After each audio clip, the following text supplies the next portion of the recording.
Alright, moving on to the Underlegion. The Underlegion Common Drafts. Common, if you weren't aware, they're only offered in the first two rings, first two fights, reward set. Past that, they are not offered outside of edge cases of cavern events and such. But yeah, and then obviously you can randomly start with them as well. So we rank them based on that, right? They need to have hopefully some early game value, but also be contributing towards some sort of overall game plan, hopefully. They don't have to. Sometimes they can just be like removal, but bonus points for sure if it moves towards some sort of super nice win condition. So first one up here is Infectory, which is the room, where is it? Oh, right, top right here. So spawn 1 when a unit without troop dies. I'll try to do a better job of reading out these the description of what these do, just for those that aren't necessarily watching but only listening. Trying to be better about that. But yes, so Infectory, I think it's pretty good. I mean, it has one downside, I would say, where it's like, I think you mainly trigger it off enemies, since you're usually going to have fun guy up front. Your own fun guy don't trigger it, so it's like, it's not really many situations, in my opinion, that come up where it's like you have something else up front that's like dying and triggering the spawn. So it's really usually the enemies, in my experience, that will trigger it. And what that means is that it can only really fit on one room of the train. It's not like some of the other rooms that are nice can kind of fit on multiple rooms, or you can put the room on multiple floors and they'll be good. But Infectory is not really like that. It only really is good specifically as your kill floor, right? So that can limit its use, I feel, sometimes. Like, if it just, like, use a puffball, for example, right? The puffball, prickly puffball. That's the unit that typically wants to go like bottom floor and just kill all of the light units while providing some damage to the tanks as well. And in that case, you don't really want to run Infectory on that floor, right? But they are going to die on that floor. So it limits its use sometimes when you have like a very desirable unit like Puffball that you would usually want to use. You now have kind of a conflict of interest because it's like it needs to be up front. So it's like, sure, maybe you can fit a fun guy behind it somehow. It's not out of the question. Or you can advance the Puffball. Obviously there is a common card that does that. But, if you can't do that, it's like, it can be tough because it's like, well, I can put Infectory on the floor above, but now I'm spawning so much less because all the enemy low health units are going to be dead by the time they get to the floor, right? So it's like, you then have kind of a dilemma. It's like, well, you kind of a chicken egg scenario, right? It's like, well, if I see the Infectory after I've seen a Puffball, like, is it even that wise to take an Infectory, right? Sometimes it is. I think it just depends. It's like, technically if I can find what do you call it, Spore Launcher,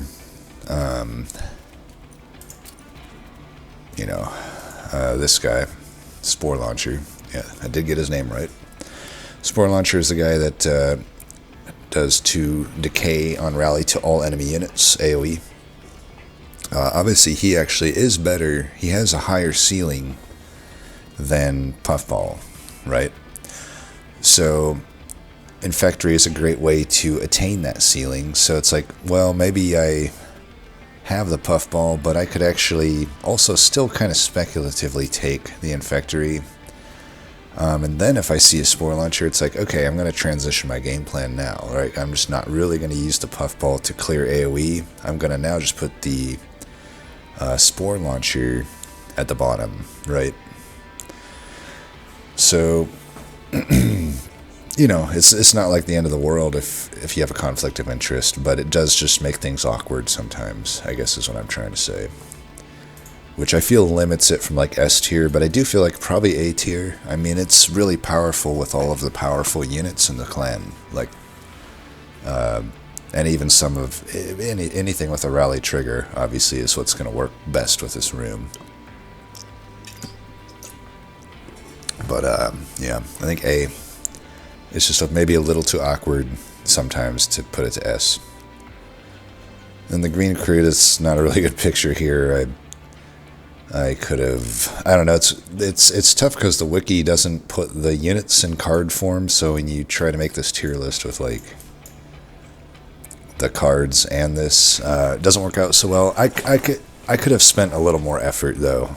I think in future videos I'll try to fix this just to visually make it look better, but I would just need to resize this to like fit the cards, and then everything would look much better. So I'll just need to make sure I do that next time.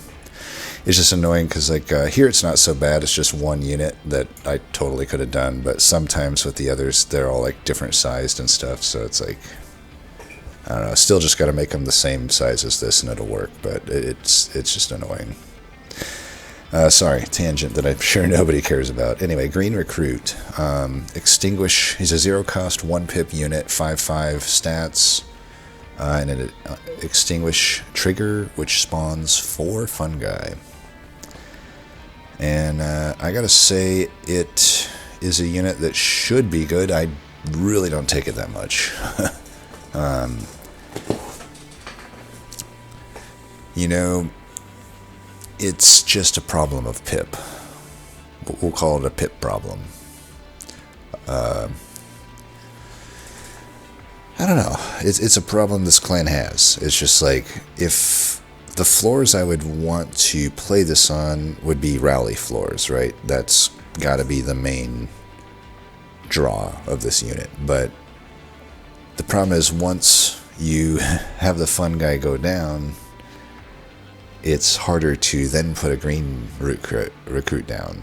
You know, it's, I don't know. Like, you put it in the front, but it's like, I guess it's still okay, but I'm just trying to think of like common examples. Like you would obviously want to deploy like a cluster kernel plus spore launcher floor, right? Like that's just a good floor. Even if it is on resolve, it's still adding a bunch of damage, and it's just nice. It's an engine, and green recruit just doesn't fit into that plan, right?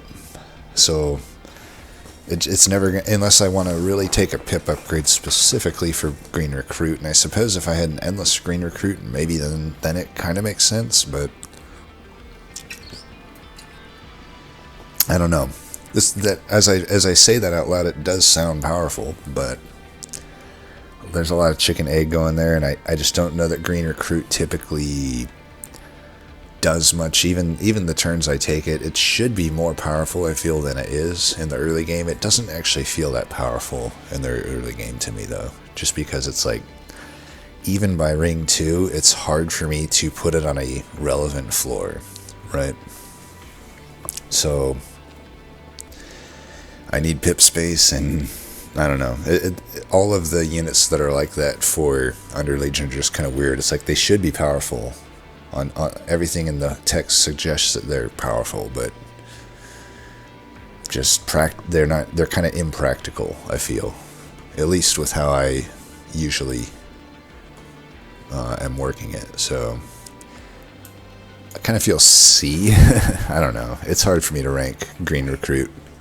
I never really take it, and even when I do, I don't think I've ever really made it. For being a card that's common, I should have had more runs that involved it if it's really, I feel like if it is truly actually powerful, but it's not necessarily a great argument. Like I could just not have discovered the power of it. That's why I'm always I always say, like, pay more attention to what I rank highly versus than what I rank lowly. Like, it can be fun if we both don't like a unit, but if you like a unit that I don't like, you might probably be right. You know what I mean? It's like you like it because you see something powerful to do with it, and it seems to work out. So most likely you're actually correct when you look at these. So don't think that I'm saying like, oh, like your favorite unit or whatever sucks. It's like I suck with it, we'll say. And you know, obviously I think it sucks. But you yourself, you don't have to think it sucks, because it might not suck. I might just be bad with it. All right. I think I over-explained that one. Anyway, yeah, C tier. Spawning Pods. Solid card, I think. Obviously, it's very central to the most straightforward. You know, Lazarus has their things they like to do. They like to stack, reanimate, stack unstable. That's like the ideal game plan, I feel.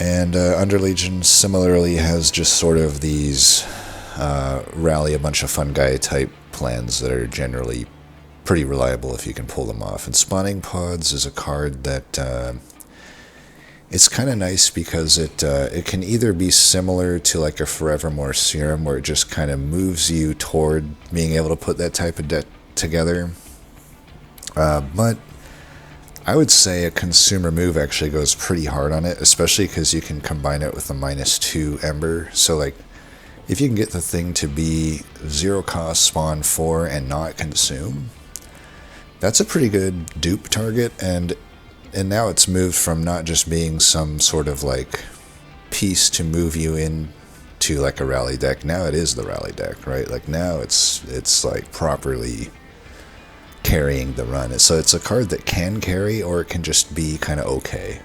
And that's the hallmark of a pretty good card. Is it S though?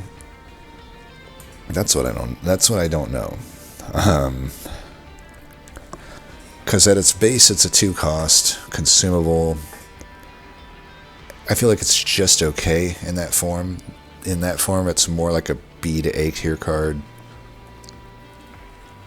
But then when you get the nuts, it's definitely an S tier card, which I feel maybe it averages out to A, but it probably skews toward S. I don't know. I usually feel pretty good about having a Spawning Pod. Sometimes a rally deck doesn't work out, but maybe that's just the downside of it being a 2 cost. It's like I'd have to actually spend upgrades on it to make it cheaper. Otherwise, it's like it's a 2 cost unit that's harder to like, even in a scenario where you don't end up using it that much, it's still going to keep recycling your deck until you play it for that 2 Ember. So it's like it's harder. It's actually more downside in a card like that versus something like a Green Recruit. That's why I'm also a little hesitant. Like I'm probably underrating Green Recruit, because I'm like, well, it's a 0 cost that I can just play down. So even if it doesn't work out, and technically it spawns the same amount as Spawning Pods. So I am looking at these two right now, and I'm like, I feel like I need a better reason for me hating Green Recruit.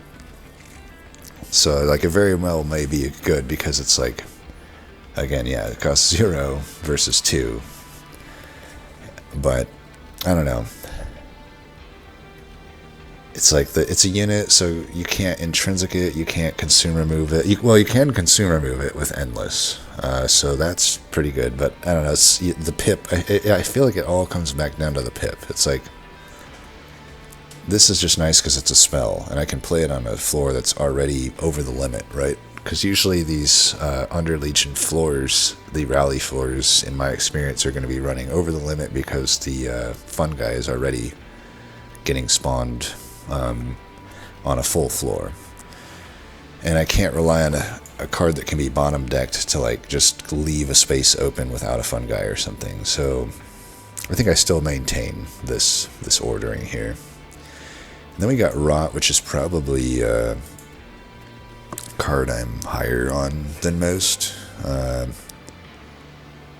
It's not that enticing of a card. It's just really nice removal at all stages of the game. I think it's similar to Spawning Pods in how it's like, it's pretty good the moment you take it, but it can get quite a lot better, and it can be a good dupe target as well. There's it's pretty easy to get a rot just down to 1 cost. You're guaranteed pretty much to always be able to do that, and in one form or another. And by visiting Merchant Magics, of course. But I'm saying, like, there's multiple ways to get your Ember down, and when you can get to 1 cost, it's not so bad. Or in some cases, a 2 cost and a double stack is not so bad either, right? Plenty of ways to manipulate Ember in Monster Train 2, but Boiler Room and such, but Volatile Gauge, etc., etc. So I feel like it works really well with any of those type of things already, even at a 3 cost, but it's probably not super enticing at a 3 cost if you're not getting like artifact support or some other like Boiler Room support or something like that. And in those cases, you just bring it down to a 1 cost, and it's pretty good. I mean, 15 initial damage is like whatever. It's still okay. I mean, that is killing a backliner before they can shoot, so it has that flexibility, but I think I find Rot much more useful for helping with killing tanks, because the early to mid-game tanks just pretty much die to Rot.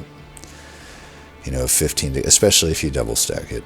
But, 15 decay is already going to be 45 damage, so, and then it just keeps hitting them each floor, so that's a lot of damage. It doesn't kill the late game tanks, so it does kind of fall off late, but even if it doesn't outright kill the tanks, it still helps with damaging them. And even if you're not using it on tanks, it's going to be always useful on bosses. Just stacking decay a few times on a boss does quite a lot of damage at all stages of the game. But I lean toward S with Rot, honestly. If I were to compare it to Infectory and Spawning Pods, I take it much more often, like a significantly more amount. Some of that could just be that it's a comfort pick for me. I think my thing with Rot is, like, it just feels like it's never a bad choice to have taken a Rot. I can never point to a run and be like, oh, wow, I lost because I took Rot, But I can certainly say the opposite. I can say that I lost a run because I didn't take a Rot. That would have been the key to everything. Even if it's not the best card at doing the job in a lot of cases, it's flexible enough that it just contributes enough to at least mitigate some damage in some cases, or just still fully mitigate it in others.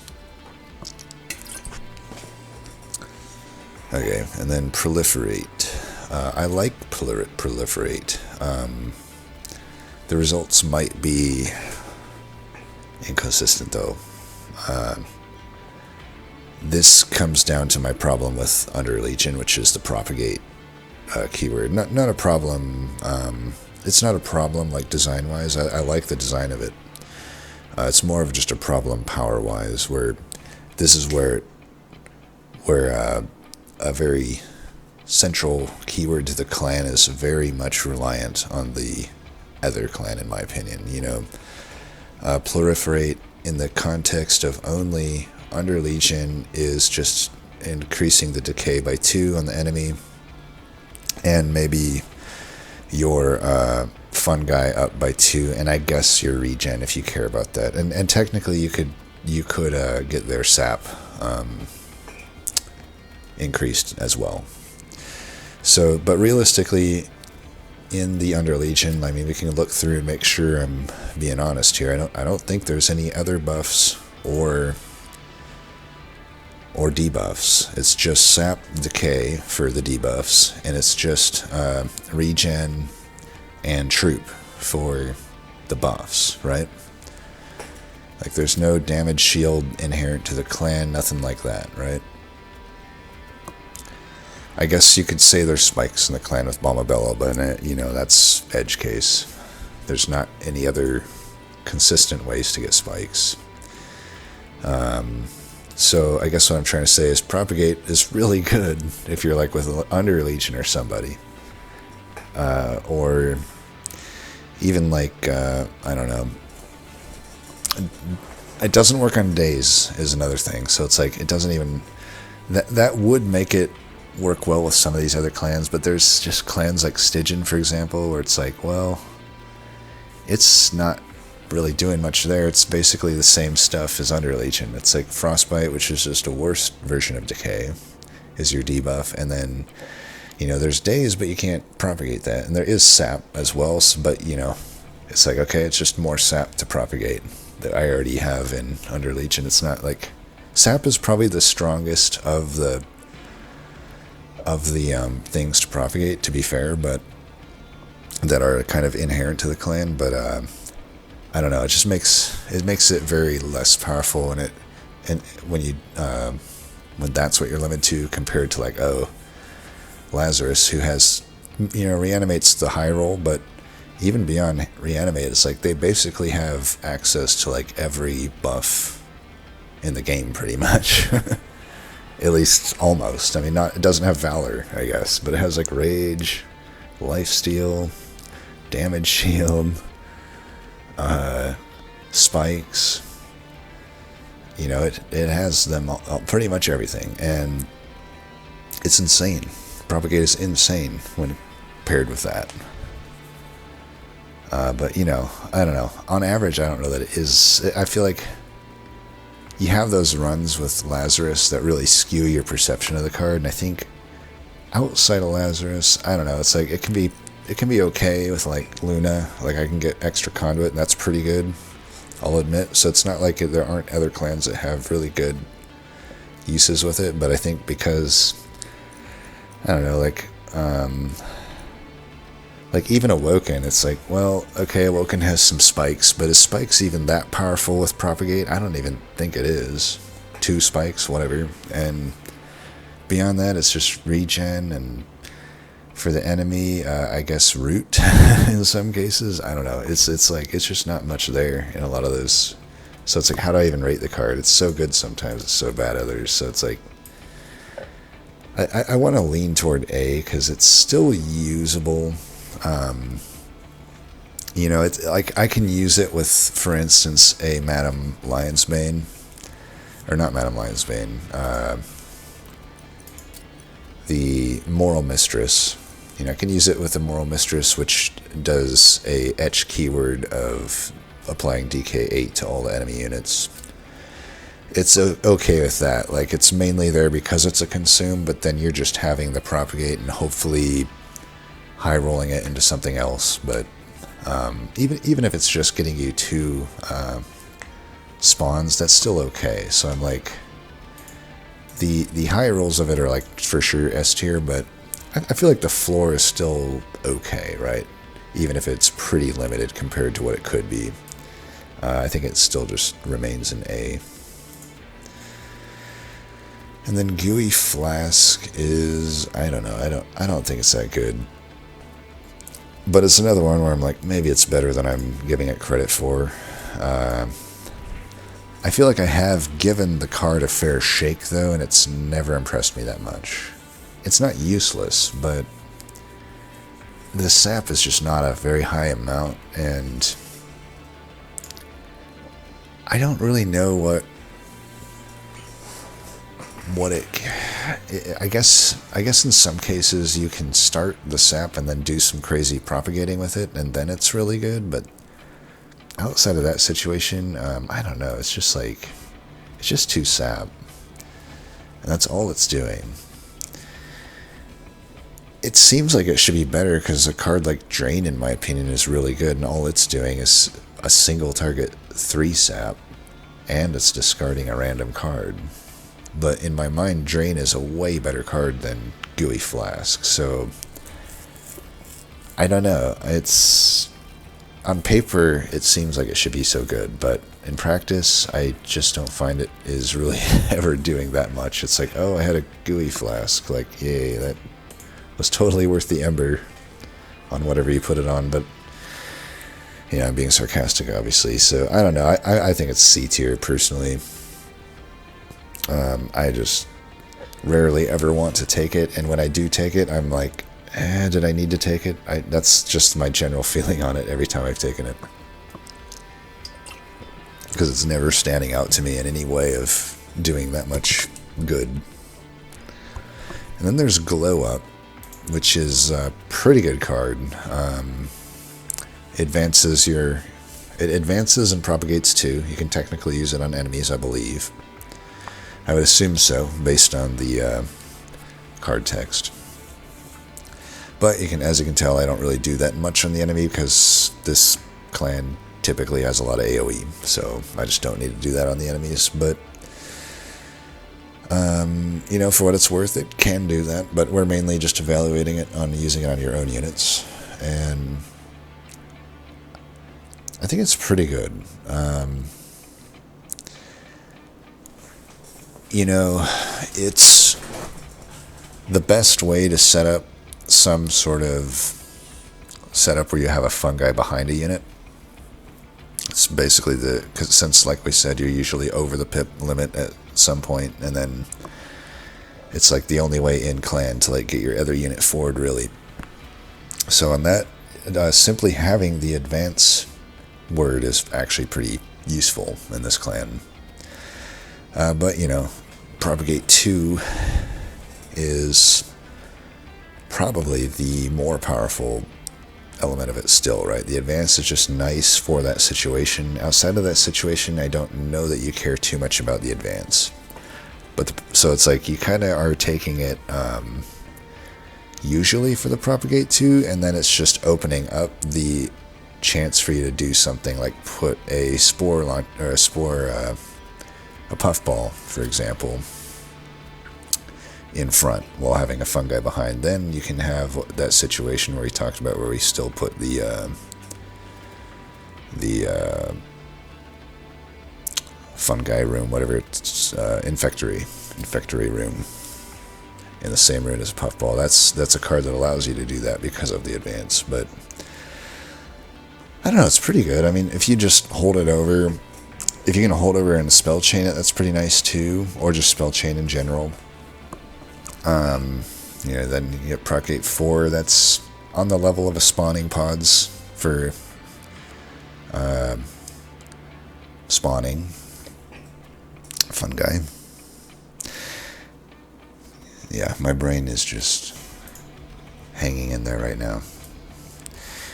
Anyway, let's do Glow Up A. It's got to be pretty similar to Proliferate, I would say. It's like they don't obviously do the exact same thing, but at the end of the day, they're both typically still going to do some mainly focus. The thing they're mainly focusing, I feel, would be propagating your own stuff in a lot of cases. But obviously, maybe maybe that still gives an edge to Proliferate, because there is the debuffs on the enemy that having it in AoE fashion is maybe just better for. But Glow Up also has the advance a unit forward situation. The thing is, I don't know that I really use it for that much. I feel like when I take Glow Up, it mostly just ends up being used for the Propagate. Like, the advance is just not actually that relevant most of the time. So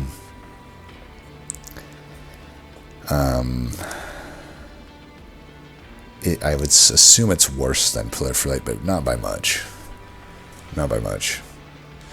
And then we got the king of propagation, Loamcoat, for sure going in the S tier. I could maybe put it ahead of Rot. I don't know, it's really good. I mean, Loamcoat is just... Are you ever sad to see a Loamcoat? Not really. I often find myself saying, wow, do I add a fourth Loamcoat? It's like I'll still consider it,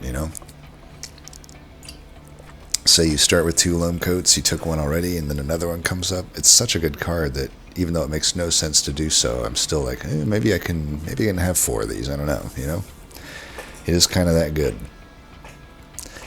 I suppose the only thing it doesn't help with is wave clear, so that's why I'm like, maybe Rot in a lot of cases is better than Loamcoat, and I would say I've definitely taken my fair share of Rots over Loamcoat. But usually it's because I already have a Loamcoat. I do think probably, though, if the run was cursed enough, I would, if I hadn't had either a Rot or a Loamcoat yet, if the run was feeling like it was pretty cursed, especially if I'm not going to be able to remove stuff, I think I would take Rot in that situation. Is that enough to actually put Rot above it, though? Because Loamcoat, I don't know, it's 20 health. That's already ridiculous, just by the way, as a common. Like, that's so much health for the early game. And then it does cost 2, which is significant, but it's not too bad. I mean, you can still take an Ember Trial and play it, for example, unlike Rot. You would need to have upgraded your Rot by then. But, and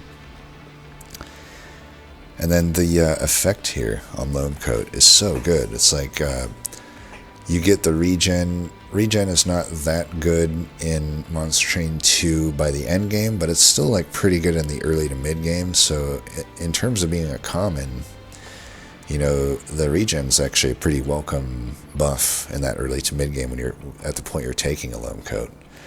And then also the Propagate 2 is just can be really good, because the nice thing about Loamcoat, unlike something like a Glow Up or Proliferate, is even if you have no buffs at all, Loamcoat gives you something to propagate, which is the regen. So for that reason, Loamcoat, I feel actually, even though regen's not even that useful maybe in a lot of runs, I gotta say it really bumps Loamcoat ahead of Glow Up and Proliferate.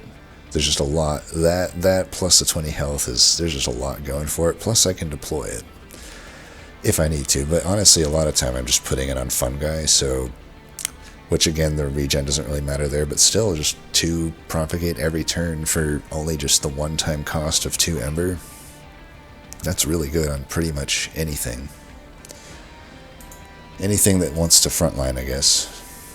So, for sure, I'm going S for Loamcoat. I think I keep Rot ahead of it, though, because I think Rot, it's like, there's situations I would take either, right? Like, if I already have a Spore Launcher, for sure I'm taking the Loamcoat, right? Loamcoat definitely beats out Rot. But I think outside of that situation, like, let's say I only had a Inoki, right? If that was my only rally unit, I don't think I'm taking Loamcoat over Rot in that situation, because most likely, if I took the Inoki, it means I wasn't offered anything better, so I'm obviously not having a Spore Launcher, I'm not having anything that actually helps, and in that situation, I absolutely want the Rot. You know, I don't care about the extra rallies for the health that Inoki gives. I'd much rather need some help with actually killing the tanks and killing the bosses, and Rot is going to do that. To be fair, Loamcoat will help quite a lot with the bosses, but it won't help with the wave clear. And there's just some situations where I may not have the pyre health to spare, leaking a bunch, right? And then in those cases, I'm definitely taking the Rot. I wouldn't argue, though, if you said Loamcoat was higher, because certainly it feels better. But I think Rot is more needed in more scenarios. So does this feel right for Underlegion? I feel like these ranked pretty high, and I don't really think of Underlegion commons as being that good. In my head, mainly Rot and Loamcoat were really the only ones that were super enticing. Everything else was just kind of situational. I feel like Spawning Pods always feels pretty good. I feel like Proliferate usually does. I almost want to say Glow Up is B. I don't know. What about that? I mean, if I'm really being honest with myself, I'm trying to think if I've ever had these cards be that relevant. I don't think they have for me. So they kind of have to go in the D on those grounds. Whereas I know for sure I've had runs where Glow Up carried. So it's B at the minimum.